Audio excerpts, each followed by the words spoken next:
दोस्तों आज के अपने इस वीडियो में हम रीजनिंग के 20 अति महत्वपूर्ण प्रश्नों को और बार बार पूछे जाने वाले सवालों को फुल कॉन्सेप्ट और बेहतरीन शॉर्ट ट्रिक से आपको समझाने और सिखाने का प्रयास करेंगे। यदि आप इस क्लास को पूरा अच्छे तरीके से देखते हैं तो यकीन मानिएगा डियर फ्रेंड्स कि इस 20 टाइप के सवाल और 20 चैप्टर पर आधारित सवालों में से एक भी प्रश्न आपका कभी भी गलत नहीं होगा और बहुत ही बेहतरीन से हम आपको समझाने का प्रयास करेंगे। तो आप सभी लोग इस क्लास को पूरा अच्छे तरीके से देखिएगा, कॉपी और कलम के साथ बैठिएगा, सब कुछ आपको बेहतरीन तरीके से समझ में आएगा।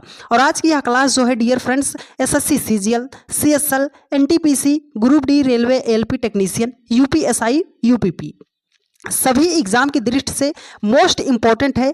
आज यदि आप इस क्लास को पूरा अच्छे तरीके से पढ़ते हैं डियर फ्रेंड्स तो आपको एकदम एग्जाम हॉल के क्वेश्चन वाली फीलिंग आएगी और उससे भी ज़रूरी बात कि आप बेहतरीन तरीके से सीखने वाले हो। तो आप सभी लोगों से बस एक ही रिक्वेस्ट है कि आप सभी लोग शिद्दत से पूरी क्लास को देखिएगा, मज़ा ना आए तो आप कहिएगा। तो चलिए ज़्यादा देरी ना करते हुए हम क्लास को शुरू करते हैं और एक बेहतर अंदाज में हम आपको सवालों को सिखाने का प्रयास करते हैं। तो देखिए डियर फ्रेंड्स, जैसे हमारे सामने ये पहला क्वेश्चन दिया गया है, यहाँ पर दिया गया है 5 है, 61 है, 8 है, क्वेश्चन मार्क है। ये क्वेश्चन है एनालॉजी का। अगर हम इसे रीजनिंग में पढ़ते हैं तो एनालॉजी का क्वेश्चन है। अगर यहाँ पर गिनतियां दी जाती हैं तो उसे हम नंबर एनालॉजी बोल देते हैं, यहाँ पर लेटर दिए जाते हैं तो उसे हम लेटर एनालॉजी बोल देते हैं। ठीक है, तो कैसे सॉल्व करना है बेहतरीन तरीका बताएंगे, ध्यान से समझिएगा। देखिए कह रहा है कि 5 का जो रिलेशन 61 के साथ है वही 8 का रिलेशन क्या होगा। सर 5 से हम 61 कैसे बना सकते हैं? तो आपकी फर्स्ट प्रायोरिटी ये है डियर फ्रेंड्स कि 5 से 61 तक हम आ कैसे सकते हैं। तो आप बोलोगे सर 5 को अगर हम 12 से गुणा कर दे रहे हैं तो 12 पंजे कितना हो जाएगा, 60 हो जाएगा। हमें लाना है सर 61, तो हम 60 में क्या करेंगे, एक को जोड़ देंगे तो हमारा हो जाएगा 61 हो जाएगा। तो मतलब हमने 5 को 12 से गुणा किया है, तो जिस संख्या से आपने 5 को गुणा किया है उसी संख्या से आपको 8 को भी मल्टीप्लाई करना है। तो 8 को करते हैं हम 12 से मल्टीप्लाई, तो 12 8 कितना हो जाएगा, 96 हो जाएगा। देखो एक एक्स्ट्रा हमने ऐड किया था ना, तो 96 में भी हम क्या करते हैं, एक को ऐड कर देते हैं, तो हमारे सामने संख्या निकल कर आएगी 97, 97 हो जाएगी। पर देखिए सर 97 हमारा किसी ऑप्शन में नहीं दिया गया है। तो अब हम क्या करेंगे, अब मेरे बहुत सारे भाई यहीं पर इस क्वेश्चन को स्किप कर देंगे, पर आपको अपना लगाना है दिमाग। चलो लगाते हैं ध्यान अपना सर कि कैसे आ सकता है। देखो 5 को हमने 12 से मल्टीप्लाई किया है तो ये 60 आया है। इस 5 से हम ये 12 कैसे बना सकते हैं, इस 5 से हम 12 कैसे बना सकते हैं? आप बोलोगे सर ये 5 है, 5 को अगर हम 2 से गुणा कर देंगे तो 10 हो जाएगा, अगर 10 में हम 2 जोड़ देंगे तो ये 12 हो जाएगा। उसी 12 से उसने यहाँ पर मल्टीप्लाई किया है। तो सर यहाँ पर 8 है, 8 को भी देखो हमने क्या किया था, 5 को डबल किया था ना, तो 8 को डबल करेंगे तो 8 दूनी कितना हो जाएगा, 16 हो जाएगा। यहाँ पर देखो हमने 2 एक्स्ट्रा ऐड किया था ना, तो यहाँ पर भी 2 एक्स्ट्रा ऐड कर देंगे तो 16 2 कितना हो जाएगा, 18 हो जाएगा। मतलब क्या है सर कि 5 को हमने 12 से गुणा किया था तो 8 को हमें किस संख्या से मल्टीप्लाई करना है, 18 से मल्टीप्लाई करना है। तो 8 को हम करेंगे 18 से मल्टीप्लाई, तो 18 8 कितना हो जाएगा, 144 हो जाएगा। देखो 5 को 12 से मल्टीप्लाई किया 60 आया था, एक हमने एक्स्ट्रा ऐड किया था तब हमारा 61 आया था, तो 144 आया है। 144 में एक को हम जब एक्स्ट्रा ऐड कर देंगे तो संख्या हो जाएगी 145 हो जाएगी। 145 ऑप्शन ए में दिया गया है और यही आपका राइट आंसर हो जाएगा। उम्मीद करते हैं आप सभी लोगों ने इस सवाल को बहुत ही बेहतरीन तरीके से सीखने का प्रयास किया होगा। यह क्वेश्चन है एसएससी सीजीएल 2024 का। हर एक टाइप का सवाल हम बेहतरीन कॉन्सेप्ट और फुल कॉन्सेप्ट और बेहतरीन शॉर्ट ट्रिक से आपको सिखाने का प्रयास करेंगे डियर फ्रेंड्स।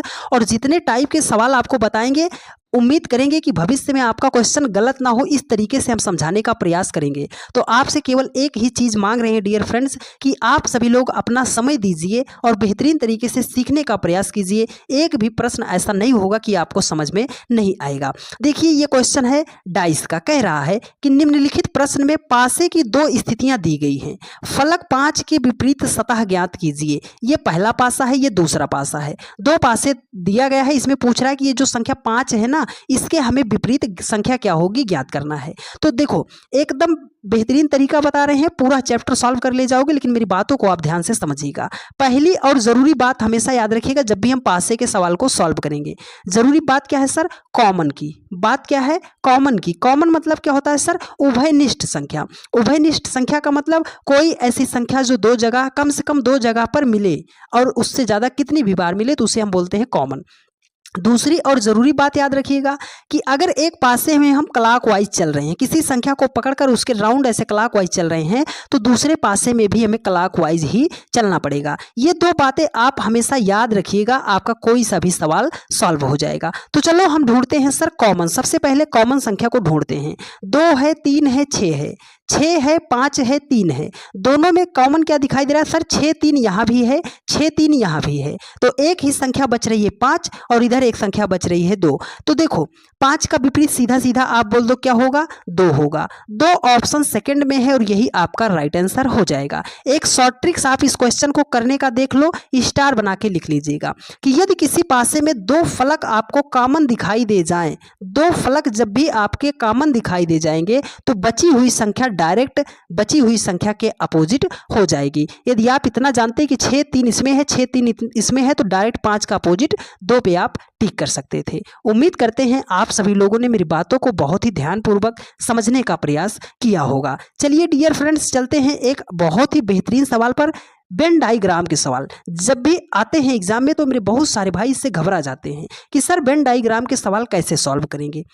जो तरीका बता रहे हैं ध्यान से समझने की कोशिश कीजिएगा, कभी भी आपका एक भी प्रश्न गलत नहीं होगा। देखिए क्वेश्चन नंबर 3 कह रहा है कि निम्नलिखित प्रश्न में सही वेन आरेख का चयन कीजिए।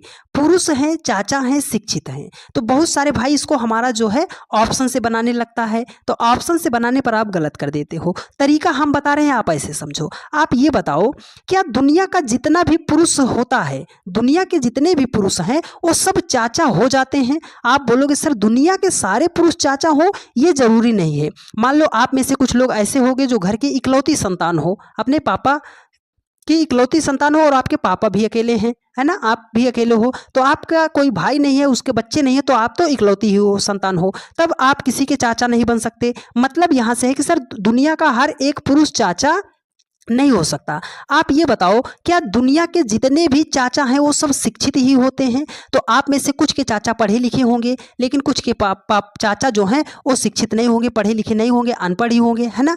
तो दुनिया के जितने भी चाचा हैं वो सब शिक्षित नहीं होते हैं। अब आप रिवर्स चलो, क्या दुनिया के जितने सभी शिक्षित जितने भी शिक्षित हैं वो सब चाचा ही होते हैं? आप बोलोगे सर शिक्षित में तो पापा भी आ सकते हैं, शिक्षित में मम्मी भी आ सकती हैं। मतलब यहाँ से सारे शिक्षित लोग चाचा ही नहीं होते हैं, लेकिन कुछ शिक्षित चाचा हो सकते हैं। अब आप चाचा और पुरुष में बताइए क्या दुनिया का जितना भी चाचा होता है वो सब पुरुष होता है? आप बोलोगे हाँ सर दुनिया के जितने भी चाचा हैं, अंकल हैं, वो सब पुरुष के ही अंतर्गत आते हैं। तो हमने लिख दिया इसको चाचा, ये हो गया हमारा पुरुष। तो चाचा अंदर हो गए, पुरुष के बाहर। अब शिक्षित में आप पहले और तीसरे का रिलेशन बना लो। दुनिया का जितना भी शिक्षित व्यक्ति है वो सब पुरुष नहीं हो सकता, महिला भी हो सकती है, ठीक है।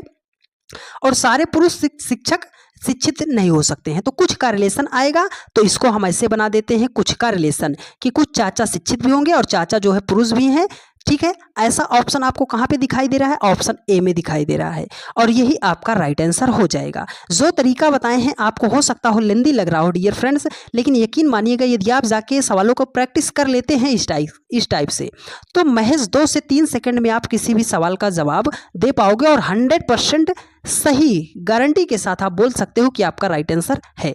चलिए डियर फ्रेंड्स चलते हैं नेक्स्ट क्वेश्चन पर। पूरे के पूरे 20 सवालों को हमने रखा है। यदि आप इस क्लास को पूरा अच्छे तरीके से देखते हैं तो एकदम एग्जाम हॉल वाली फीलिंग आएगी कि हाँ sir as it is exam में ऐसे ही प्रश्न आते हैं। देखिए अगला क्वेश्चन सैलोलिज्म का है। कह रहा है कि दिए गए कथनों और निष्कर्षों को ध्यानपूर्वक पढ़िए। यह मानते हुए कि कथनों में दी गई जानकारी सत्य है, भले ही यह सामान्यतः ज्ञान तथ्यों से भिन्न प्रतीत होती हो, निर्णय लीजिए कि दिए गए निष्कर्षों में से कौन सा निष्कर्ष कथनों का तार्किक रूप से अनुसरण करता है। ये कथन दिया गया है, ये निष्कर्ष दिया गया है। आपको कथन को ध्यानपूर्वक समझना है और इसके निष्कर्ष का सही सही जवाब देना है। तो देखो मेरी बातें आप इतना याद रखिएगा, यहाँ पर ये जो बातें बोल रहा है इसका सीधा सा कहने का मतलब है कि जो उसने कथन में कह दिया उसको आपको 100% सही मान के चलना है कि जो उसने कथन कह दिया वो 100% सही है। अगर वो बोल देगा कि दुनिया का हर एक आदमी, जितना भी आदमी है वो सब क्या है, मूर्ख है, तो अब आप ये मत कहने लगना कि कुछ आदमी बुद्धिमान भी होते हैं। अगर उसने कह दिया कि दुनिया का हर एक आदमी पागल होता है तो हर एक आदमी पागल होता है, आपको मानना पड़ेगा। ठीक है, बस इतनी बात को आपको पता होनी चाहिए। आप ये जिद मत पालिएगा कि दुनिया का हर एक आदमी पागल कैसे हो सकता है। इसका जो इसने यहाँ पर 3 लाइन में ये पूरी बात बताई है, इसका कहने का सिर्फ इतना ही मतलब है कि आपको इसको 100% सही मानकर चलना है। तो बनाएंगे कैसे, आप ये जरूरी बात देख लीजिए।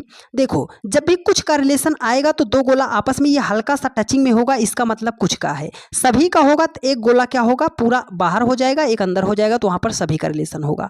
जब हम बाहर से अंदर की तरफ जाते हैं तो वहां पर रिलेशन कुछ का सही होगा, और जब हम अंदर से बाहर की तरफ जाते हैं तो वहां पर सभी का रिलेशन क्या होता है, सही होता है।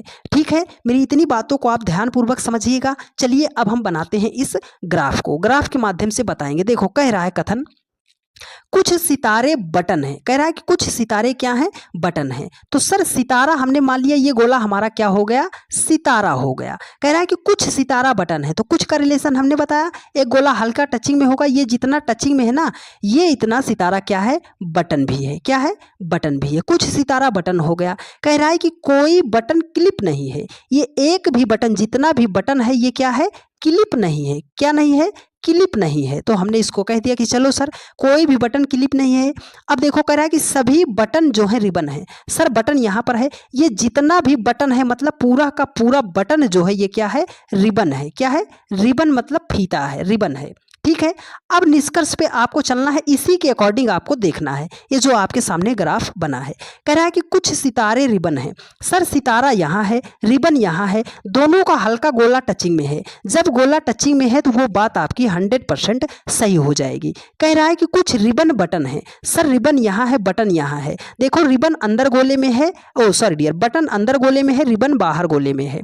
कह रहा है कि कुछ, तो हमने आपको क्या बताया, जब भी बाहर से अंदर की तरफ जाएंगे तो वहां पर कुछ का रिलेशन जो होता है वो सही होता है। उसने कहा कुछ रिबन बटन है, तो कुछ रिबन बटन है अंदर की तरफ जा रहे हैं, मतलब दूसरा निष्कर्ष भी सही हो जाएगा। तो पहला और दूसरा निष्कर्ष दोनों अनुसरण करता है, ऐसा ऑप्शन आपको फर्स्ट में दिया गया है और यही आपका राइट आंसर हो जाएगा। उम्मीद करते हैं आप सभी लोगों ने बहुत ही बेहतरीन तरीके से सवालों को सीखने का प्रयास किया होगा। जैसे जैसे हम आगे बढ़ेंगे डियर फ्रेंड्स, क्वेश्चन का लेवल आपका बढ़ता हुआ जाएगा। तो बस आप सिर्फ एक ही बात बोलेंगे डियर फ्रेंड्स कि वीडियो को आप जरा सा भी स्किप मत कीजिएगा, आपको बहुत ही ज़्यादा फायदा होगा इस क्लास से। देखिए डियर फ्रेंड्स, ये क्वेश्चन है आपका ब्लड रिलेशन का, रक्त संबंध का क्वेश्चन है। तो कैसे सॉल्व करना है, मेरी कुछ बातें आप याद रख लीजिएगा, आपको बहुत ही ज़्यादा फायदा होगा। तो बात क्या है सर, देखो इसको आप हमेशा अपने ऊपर लेकर सॉल्व कीजिएगा। मेरी ये बात आप हमेशा याद रखिएगा कि अपने रिश्तों के ऊपर आप लेकर सॉल्व कीजिएगा, आपको बहुत ही सरलता महसूस होगी सवालों को सॉल्व करने में। कैसे सर, देखो ये मान लो आप हो, अगर वो ये आप हो, ये मान लो आप हो, ठीक है। अब वो बोल दिया पिता, तो ये आप हो। जैसे वो बोला पिता, इसका पिता का मतलब क्या है कि सर एक पीढ़ी ऊपर, ठीक है, एक पीढ़ी ऊपर, ये हो गया पिता। अब वो बोल दिया पिता का पिता, अगर दादा बोल दिया, ये आप हो, आपके पिता हैं, आप के फिर क्या होंगे, दादा होंगे, तो ये एक पीढ़ी और ऊपर चले जाएंगे। ये बात आपको इतना पता होनी चाहिए। अगर वो मौसी बोल दिया तो सर पिता के मौसी अगर हमारी बोल दिया तो हमारी माँ की जो बहन होती है उसे मौसी बोलते हैं, है ना। तो दादा दादी, नाना नानी तीसरी पीढ़ी में आपसे ऊपर आएंगे। फूफा फूफी, बुआ मौसी, ये सब क्या आएंगे, आपके पिता की समकक्ष पीढ़ी में आएंगे। आपकी बहन हो गई, कज़न बहन हो गई, चचेरी बहन हो गई, ममेरी बहन हो गई, फुफेरी बहन हो गई, ये आपके जनरेशन में फिट आएगी। ठीक है, अब कुछ साइन आप समझ लो। अगर वो प्लस है, अगर हम प्लस साइन दर्शा रहे हैं तो इसका मतलब है मेल को हमने दर्शाया है, पुरुष को हमने दर्शाया है। माइनस साइन जहां हम बनाएंगे इसका मतलब है हमने फीमेल को दर्शाया है, महिला को दर्शाया है। ठीक है। अगर हमने इस साइन का कहीं पे प्रयोग किया डबल बॉन्ड का, इसका मतलब क्या है कि वहां पर शादी विवाह हमने रचा दिया है। ये पूरी बातें आप ध्यान से समझिएगा विद इन सेकेंड में सवालों को सॉल्व करने के लिए। देखिए उसने लिखा है एम एक्सक्लेमेटरी मार्क्स यन का अर्थ है यम यन का पुत्र है, यम एट द रेट यन का अर्थ है कि यम यन का भाई है। ये सारी चीजें जो दी गई हैं हमें इसको पढ़ना नहीं है, हमें इस व्यंजक को पढ़ना है कि उसने व्यंजक क्या बोला है। देखो कह रहा है कि पी है क्यू है, ठीक है, पी है क्यू है, बीच में क्या साइन आपके सामने आया है, एट द रेट आया है। तो अब आपको यहां पर देखना एट द रेट कहां है, एट द रेट यहां पर है। एट द रेट का अर्थ क्या है कि यम जो है यन का भाई है। अब आप कुछ लोग बोलते हैं कि सर यहां पर पी क्यू दिया है, यम एन तो दिया नहीं गया है। इसका मतलब क्या होता है कि जो पहला वाला है, यम पहले आया है, यहां पर देखो पहला है यन दूसरा है, तो जो पहला है ना वो दूसरे वाले का भाई है। तो यहां पर पहला पी है, यहां पर दूसरा क्यू है, तो पी जो है वो क्यू का भाई है। ये पी जो है, पी भाई है पुल्लिंग है, हमने प्लस कर दिया। पी जो है ये भाई है किसका, क्यू का भाई है, ठीक है। अब यहां पर देखो एक्सक्लेमेटरी मार्क्स यहां पर है विस्मयाद बोधक वाला, कह रहा है कि यम जो है यन का पुत्र है, ये जो क्यू है ये आर का पुत्र है। तो क्यू जो है पुत्र है तो हमने प्लस कर दिया, पुत्र है। अब इसके ऊपर पिता जब बनेगा, पिता या माता, तो एक पीढ़ी ऊपर जाएगा, किसका, आर का, ये पुत्र था ना, तो आर को हमने यहाँ पे बिठा दिया। अब देखो ये हैशटैग का यहाँ पर साइन है, हैशटैग कहाँ है सर, यहाँ है। हैशटैग का मतलब क्या दिया है, यम यन की बहन है, ये आर जो है यस की बहन है। आर बहन है, किसकी बहन है, यस की बहन है। अब यहाँ पर देखो ऐड इसका, यहाँ पर डॉलर का साइन देखो क्या कह रहा है, डॉलर है ना। तो डॉलर का मतलब क्या है कि यम जो है यन का, यम डॉलर एन का अर्थ है कि एम जो है यन का पिता है। ये जो एस है ये पिता है किसका, टी का पिता है। यस पिता है तो ऊपर रहेगा, इसका बेटा कौन सा है, आप बोलोगे सर टी है, बेटा या बेटी क्या है, टी है। अब ये क्वेश्चन कह रहा है क्यू टी से किस प्रकार संबंधित है। ये जो क्यू है ये टी से किस प्रकार संबंधित है। तो क्यू जो है किस प्रकार संबंधित है टी से, क्यू जो है टी से किस प्रकार संबंधित है।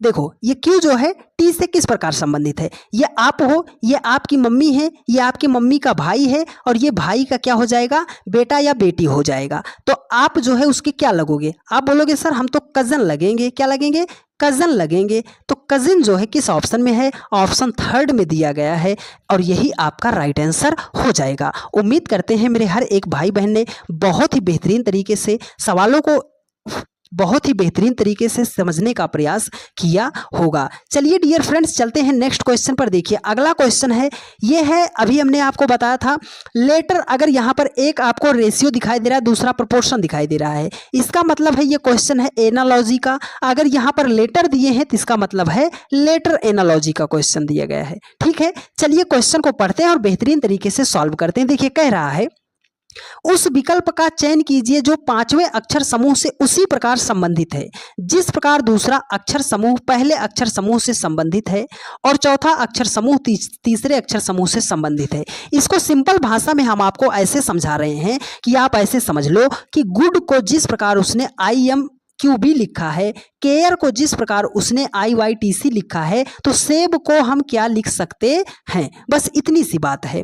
तो यहाँ पर सर लेटर दिए गए हैं, लेटर दिए गए हैं तो लेटर का हमें प्लेस वैल्यू पता होना चाहिए। क्या पता होना चाहिए, प्लेस वैल्यू पता होना चाहिए। तो चलो हम लेटर का प्लेस वैल्यू लिखते हैं, आप साथ के साथ लिखते हुए चलिएगा और याद भी कर लीजिएगा। यहाँ पर सर जी है, जी का प्लेस वैल्यू 7 होता है, ओ का प्लेस वैल्यू 15 होता है, 15 होता है, डी का प्लेस वैल्यू 4 होता है। उसने इसको लिखा कितना है, IMQB, आई का प्लेस वैल्यू 9 होता है, यम का आपका 13 होता है, क्यू का आपका 17 होता है, बी का आपका 2 होता है। तो देखो 7 से 9 बनाना है, आप बोलोगे सर +2 कर दो, 15 से आपको 13 बनाना है -2 कर दो, 15 से 17 बनाना है +2 कर दो, 4 से 2 बनाना है -2 कर दो। मतलब इसमें लॉजिक क्या लगा है, पहले +2 किए हैं, फिर -2 किए हैं, फिर +2 किए हैं, फिर -2 किए हैं। क्या यही लॉजिक इसके साथ अप्लाई हो रहा है। आप बोलोगे सर सी का प्लेस वैल्यू 3 होता है, 1 होता है, आर का 18 होता है, ई का 5 होता है, ई का 5 होता है, वाई का 25 होता है, टी का 20 होता है, सी का 3 होता है।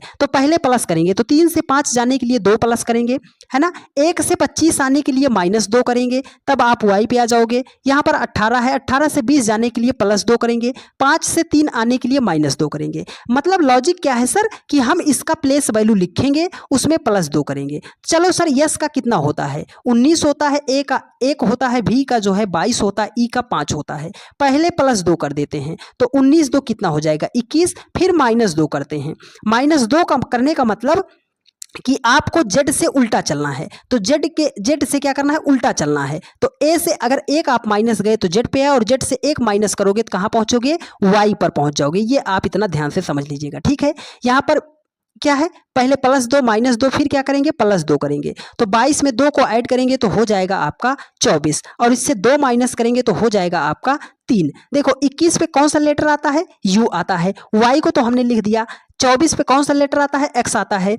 3 पे कौन सा लेटर आता है, सी आता है। तो यू वाई एक्स सी जो है ऑप्शन 3 में दिया गया है, और यही आपका राइट आंसर हो जाएगा। उम्मीद करते हैं आपने इस प्रश्न को भी बेहतरीन तरीके से समझने का प्रयास किया होगा। टाइम चाहे जितना लगेगा डियर फ्रेंड्स, लेकिन हम आपको एक ही बात बोलेंगे कि क्लास को आप अगर पूरा देखते हैं तो आपका हम एक भी मिनट जो है बेफिजूल का खर्च में नहीं लेंगे, लेकिन आपको बहुत ही बेहतरीन तरीके से समझने का प्रयास करना पड़ेगा। और जितने तरीके से बता रहे हैं, ये सिर्फ एक सवाल को सॉल्व नहीं करा रहे हैं डियर फ्रेंड्स, इस चैप्टर का हर एक सवाल आपसे बनता हुआ नजर आएगा। बस आप आज से ये प्रण कर लीजिए कि डेली के रात 8:45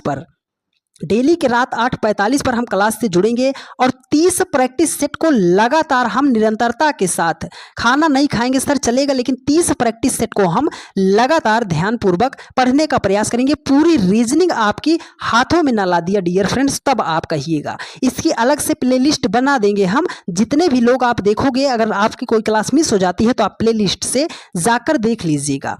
उम्मीद करेंगे कि एक भी प्रश्न आपसे बाहर नहीं जाएगा। और ये मोस्ट टारगेट किया गया है यूपीएसआई को, यूपीएसआई 2025 को। तो यदि आप यूपीएसआई की तैयारी कर रहे हैं डियर फ्रेंड्स, तो आप सिर्फ हमारी प्रैक्टिस सेट को सॉल्व करके जाइए। हम आपको यकीन दिलाते हैं कि जितने भी प्रश्न आपके आएंगे, एक भी प्रश्न आपका क्लास से बाहर नहीं जाएगा, लेकिन आपको पढ़ना बहुत ध्यानपूर्वक पड़ेगा। तो चलिए अगला क्वेश्चन बहुत ही बढ़िया सवाल है, ध्यानपूर्वक समझते हैं। देखिए कह रहा है कि निम्नलिखित में से विषम या भिन्न युग्म चयन कीजिए।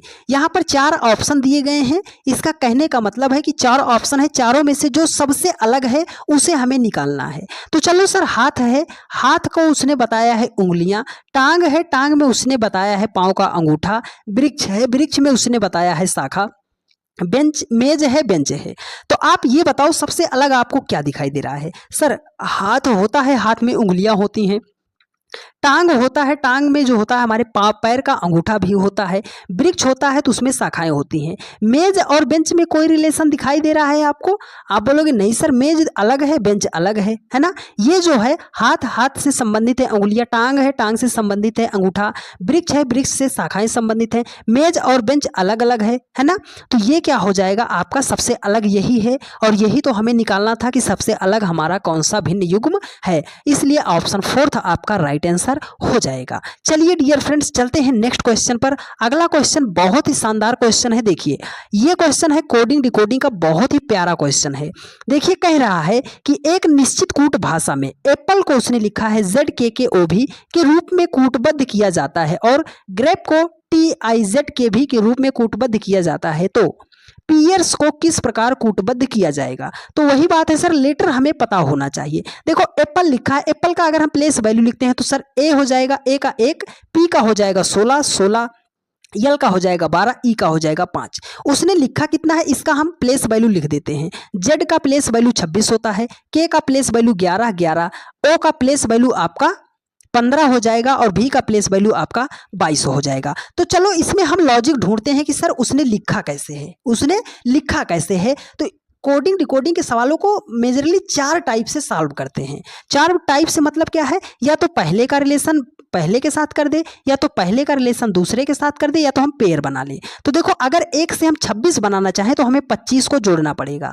तो चलो यहाँ पर जी है, दूसरा लेटर आपको ऐसे चेंज करना है। जी का प्लेस वैल्यू यहीं पर लिख देते हैं। जी का प्लेस वैल्यू कितना होता है 7, आर का प्लेस वैल्यू होता है 18, ए का प्लेस वैल्यू होता है 1, पी का प्लेस वैल्यू होता है 16, ई का प्लेस वैल्यू होता है 5। ठीक है, उसने इसको लिखा कितना है टी आई जेड के भी। टी का प्लेस वैल्यू कितना होता है 20, आई का प्लेस वैल्यू 9 होता है, जेड है जेड का प्लेस वैल्यू 26 होता है, के का प्लेस वैल्यू 11 होता है, भी का प्लेस वैल्यू 22 होता है। देखो आपने यहां से 1 से 26 बनाना पड़े तो आप 25 जोड़ दोगे, तो आपको अगर 7 से 20 बनाना पड़े तो आप 13 जोड़ दोगे। सर यहां पर 7 जोड़ देंगे, यहाँ पर 25 जोड़ देंगे, यहाँ पर 13 जोड़ देंगे, तो यहाँ पर आप कितना जोड़ोगे? कोई लॉजिक आपको दिखाई दे रहा है? आप बोलोगे सर नहीं दिखाई दे रहा है, तो मेरी ये बात आप स्टार बना के हमेशा लिखिएगा, आपको बहुत ही ज़्यादा फायदा होगी। बात क्या है सर, देखो अगर 1 और 26 को आप जोड़ो तो 1 26 कितना हो जाएगा 27 हो जाएगा, 5 और 22 को जोड़ो कितना हो जाएगा 27 हो जाएगा, 12 15 को जोड़ो कितना हो जाएगा 27 हो जाएगा, 20 और 7 को जोड़ो कितना हो जाएगा 27 हो जाएगा, 5 और 22 को जोड़ो कितना हो जाएगा 27 हो जाएगा, 1 26 को जोड़ो कितना हो जाएगा 27 हो जाएगा। मेरा ये बताने का इतना जोर देकर मकसद सिर्फ एक ही है डियर फ्रेंड्स, कि यदि 2 नंबर को जोड़ने पर, किसी भी 2 नंबर को जोड़ने पर यदि उनका योगफल 27 आता है तो इसका मतलब है कि अपोजिट लेटर को उसने लिखा है।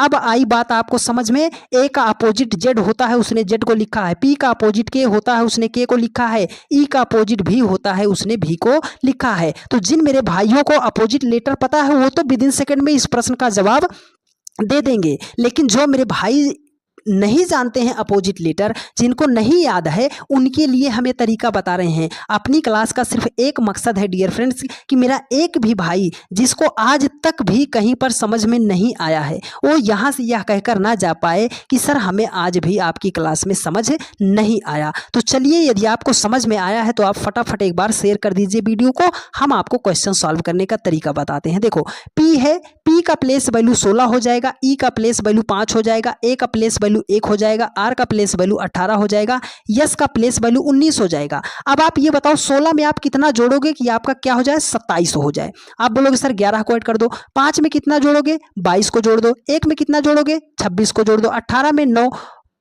19 में कितना 8। तो अब आप ये बताओ 11 पे कौन सा लेटर आता है? आप बोलोगे सर के आता है, 22 पे भी आता है, 26 पे जेड आता है, 9 पे आई आता है, एच पे 8 पे क्या आता है एच आता है। तो के भी जेड आई एच, के भी Z I H option 4th में दिया गया है, आपका यही राइट आंसर हो जाएगा। उम्मीद करते हैं आपने इस प्रश्न को बहुत ही ध्यानपूर्वक समझने का प्रयास किया होगा। यदि आपने 1% भी अपना ध्यान नहीं भटकाया होगा तो हम ऐसी आशा करते हैं डियर फ्रेंड्स कि भविष्य में आपका अपोजिट लेटर वाला तो एक भी प्रश्न गलत नहीं हो पाएगा। तो चलिए डियर फ्रेंड्स चलते हैं नेक्स्ट क्वेश्चन पर। देखिए अगला क्वेश्चन है इशारे इशारों में। ये इशारे इशारों वाला प्रश्न बहुत ही ज़्यादा मेरे भाइयों को परेशान कर देता है, मेरी बहनों को परेशान कर देता है, लेकिन आज के बाद आपको ये प्रश्न कभी भी परेशान नहीं करेगा। लेकिन मेरी बात को कॉपी कलम बंद करके एक बार शिद्दत से सुनने का प्रयास कीजिएगा।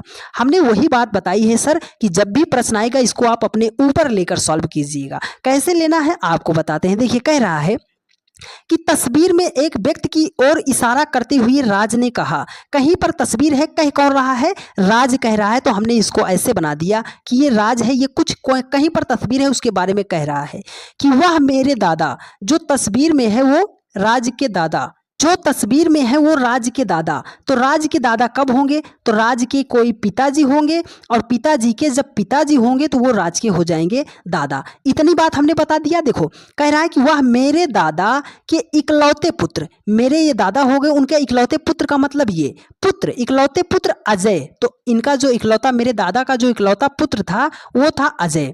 अजय की इकलौती पुत्री, तो अजय की भी एक इकलौती पुत्री है, ये जो तस्वीर वाली लड़की है, ठीक है, तस्वीर वाली ये जो लड़की है। कह रहा है कि अजय की पुत्री और एक पुत्र है, अजय जो है अजय, उसकी एक पुत्री है और एक पुत्र है। तो राज का दादा ये हो गया, ठीक है, राज का दादा ये हो गया, और उसका इकलौता बेटा अजय हो गया। अजय की सिर्फ एक बेटी है और एक बेटा राज है। तो ये तस्वीर वाली तो बहन मतलब लड़की हो गई और राज हो गया लड़का। कह रहा है कि तस्वीर का व्यक्ति राज से किस प्रकार संबंधित है। ये जो तस्वीर में दिखाई दे रहा है या दे रही है वो राज से किस प्रकार संबंधित है, मतलब राज जो है उस किस प्रकार संबंधित है, राज की वह क्या लगेगी।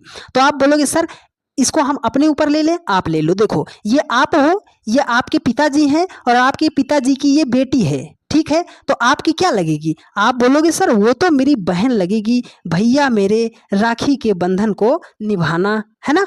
तो बहन लगेगी, बहन जो है ऑप्शन 4 में दिया गया है और यही आपका राइट आंसर हो जाएगा। इसको आप अपने ऊपर अगर लेकर सॉल्व करेंगे तो कोई सा भी प्रश्न आपका गलत नहीं होगा, ठीक है। चलिए अगला क्वेश्चन है डियर फ्रेंड्स कैलेंडर। और कैलेंडर का क्वेश्चन जब भी आता है कोड याद करने में अच्छे बच्चों के ब्लंडर ही ब्लंडर हो जाता है। कोड हमने आपको एक वीडियो में डेडिकेटली बता दिया है, तो यहाँ पर हम डायरेक्ट कोड लिख दे रहे हैं, आप समझ लीजिएगा, ठीक है। देखो कह रहा है कि 20 अक्टूबर 1995 को कौन सा दिन होगा, कौन सा दिन होगा। यदि 10 सितंबर 1994 को शुक्रवार है तो आपको इसके अकॉर्डिंग इसका डेट आपको बताना पड़ेगा। तो आपको सबसे पहले ये जानना है कि 10 सितंबर 1994 को शुक्रवार है या नहीं है। तो कैसे निकालेंगे, 5 चीजें आपको पता होनी चाहिए। पहली बात दिन हो गया, फिर आपका माह हो गया, फिर आपका वर्ष हो गया, फिर आपका लीप वर्ष हो गया, फिर आप जो है शताब्दी का कोड निकालते हो। दिन क्या है, जो ये दिन दिया गया है, कितना दिया गया है, 10 दिया गया है, 10 सितंबर। तो आप सितंबर का कोड यहीं पर आप याद कर लो, सितंबर और दिसंबर याद रखना। सितंबर और दिसंबर का कोड कितना होता है, 5 होता है। सितंबर दिसंबर का कोड 5 होता है। तो माह का कोड हमने 5 लिख दिया। वर्ष की बात कर रहा है तो वर्ष 1994, कौन सा वर्ष है, 94वां वर्ष है, तो हमने 94 को लिख दिया। लीप वर्ष किसको चेक करेंगे, देखो 94 है तो 94 को अब हम क्या करते हैं, 4 से डिवाइड कर देते हैं। तो 4 दूनी कितना हो जाएगा, 8, ठीक है। शेषफल 1 आ गया 4, 4 तिया कितना हो गया, 12। जब हम 4 से डिवाइड करेंगे तो भागफल को लेते हैं, तो हम कितना लिख देंगे, 23 को लिख देंगे। अब शताब्दी का कोड बात करते हैं, शताब्दी का कोड बात करते हैं। तो आप ऐसे समझ लो 6420 करके आप समझ लो, ये शताब्दी का कोड है। अगर 00 आ गया तो 6 कोड लेते हैं, 100 आ गया तो 4 लेते हैं, 200 आ गया तो 2 लेते हैं और 300 अगर आ गया तो 0 कोड लेते हैं। बात करते हैं सर कैसे, अगर आपसे हम पूछे, अगर 1600 आपसे पूछे, आप बताइए 1600 जो है ये लीप वर्ष है, आप बोलोगे हाँ सर 400 से पूरा कट जाएगा। तो यहाँ पर कितना दिया गया है, 1900 दिया गया है। कितना दिया गया है, 1900 दिया गया है। 1600 और 1900 का डिफरेंस कितने का है, 300 का डिफरेंस है। कितने का डिफरेंस है, 300 का डिफरेंस है। तो जब ये 300 का डिफरेंस है तो हमें कोड कितना लेना है, 0। तो हमने इसको लिख दिया 0। सबको हम क्या करेंगे सर, ऐड करेंगे। क्या करेंगे, ऐड करेंगे। तो देखो 10 5 15, 15 में आप 23 को जोड़ो, ठीक है। 15 में आप 23 को जोड़ो तो 23 5 28, 28 और आपका 20 कितना हो जाएगा, 48, है ना, 48 हो जाएगा। देखो 10 5 15, 10 5 15, 15 में आप क्या कर रहे हो, 23 को जोड़ रहे हो, कितना हो जाएगा, 38 हो जाएगा। 38 में आप क्या करो, 94 को जोड़ दो। 38 में आप 94 को जोड़ दो तो 8 4 12 के 2, शेषफल कितना आ गया, हासिल कितना आ गया, 1 आ गया। 9 3 12 कितना हो जाएगा, 13 हो जाएगा। कितना आया, 132 आया। अब हम क्या करेंगे सर, 132 को आपको जो है 7 से करना है डिवाइड। क्या करना है, 7 से डिवाइड करना है। तो 7 को डिवाइड कर देते हैं 7 से 132 को। 7 एकम कितना हो जाएगा, 7 एकम 7 हो जाएगा। शेषफल कितना आएगा, 6। इसको हमने कर दिया शेषफल 2, ठीक है। अब 7 से 62 को आप भाग दो तो 7 नाम कितना हो जाएगा, 63 हो जाएगा। तो 7 नाम 63, 7 8 कितना हो जाएगा, 56 हो जाएगा। कितना हो जाएगा, 56 हो जाएगा। 56, 6 कितना हो जाएगा, शेषफल आ गया आपका 62। 6 पे कौन सा दिन आता है, 6 पे आता है आपका शनिवार आता है। क्या आता है, शनिवार आता है। मतलब 10 सितंबर 1994 को कौन सा दिन था, एग्जैक्ट दिन जो था वो शनिवार था, लेकिन उसे कितना लिखा था, उसने लिखा था शुक्रवार। मतलब जो दिन यहाँ पर होगा 20 अक्टूबर 1995 को जो दिन होगा उससे एक दिन हमें पहले वाला दिन लिखना है। क्यों सर, क्योंकि 10 सितंबर 1994 को जो एग्जैक्ट डेट था वो शनिवार था, लेकिन उसने शुक्रवार एक दिन पहले वाला दिन लिखा है, ठीक है। तो वही सेम प्रक्रिया इसके साथ अप्लाई करना है। देखो हमने लिख दिया 20 दिन हो गया। अक्टूबर का कोड कितना होता है, तो आप ऐसे याद रखो, जनवरी अक्टूबर का कोड 0 होता है। ठीक है, जनवरी अक्टूबर का कोड 0 होता है। तो अक्टूबर का कोड हमने कितना लिख दिया, 0। वही प्रक्रिया 95 कर दिया। अब उसके बाद दिन हो गया, माह हो गया, वर्ष हो गया, लीप वर्ष। तो हम क्या करेंगे, 95 को लीप वर्ष चेक करने के लिए 4 से डिवाइड करेंगे। तो 4 दूनी कितना हो जाएगा, 8, शेषफल 1 आ गया 5, 4 तियां कितना हो जाएगा, 12 हो जाएगा। तो लीप वर्ष हमारा कितना आ गया, 23। अब उसके बाद 1900 है, 16 3 1900, डिफरेंस कितने का आएगा, 300 का। तो हम लिखेंगे 0। सबको करना है ऐड, सबको ऐड करना है। तो देखो ऐड करते हैं, 5 3 कितना हो जाएगा, 8, 9 2 11, 11 2 कितना हो जाएगा, 13, कितना हो गया, 13, 138 हो गया। 138 को हम डिवाइड किससे करेंगे सर, 7 से। चलो सर 7 से डिवाइड करते हैं। तो 7 एकम कितना हो जाएगा, 7, 6 13 कितना हो गया, 68, 7 नाम 63 कितना हो जाएगा, 63 हो जाएगा। 63 शेषफल कितना आएगा, 5, 5 पे कौन सा दिन होगा, आप बोलोगे सर 5 पे दिन होता है, शुक्रवार होता है। 5 पे कौन सा दिन होता है, शुक्रवार होता है। लेकिन अब देखो इसका मतलब क्या है कि 20 अक्टूबर 1995 को कौन सा दिन था, शुक्रवार था। लेकिन इसके अकॉर्डिंग हमें लिखना कौन सा दिन पड़ेगा, एक दिन पहले वाला।